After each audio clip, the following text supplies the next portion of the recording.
endless rotating pile in front of my shop. I went through the honey I pulled last year and had in the back room for reserve in case I needed it. Some of it was trying to ferment. It's out here getting robbed out a little bit.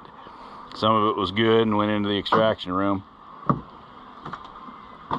So for the 1st of August, time for some new beekeeper thoughts and refresher. Fire tools.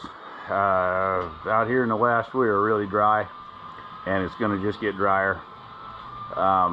We carry around a smoker. We drive around on the back roads.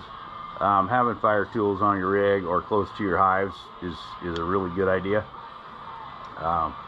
Once something gets started, it's too late to try to find a shovel or a bucket of water, and even just a shovel or a hoe, something you can scratch a line out and start putting something out. Every year there's fires get started, burn up hives, and here they can take off thousands of acres before they're done. So that's something to think about safety wise. The other thing is we're headed into dearth.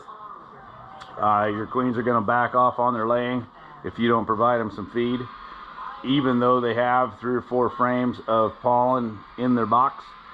That's stored. They don't like using stored stuff. That's for winter. They will reduce their brooding if you're not feeding them some pollen sub and some syrup. Now you don't want to feed them so much syrup that they plug the box out, but you want to keep them coming along. So yellow jackets, it's yellow jacket time. Get your poison out for them. Start watching them. Close your entrances down so your smaller colonies aren't getting robbed out, and the yellow jackets aren't hitting them. The other bees aren't hitting them. The other thing it's time for is your propolis traps. If you want to run propolis traps, now is when they make propolis. For about the next 6 weeks, they'll be stacking it up and sticking everything together.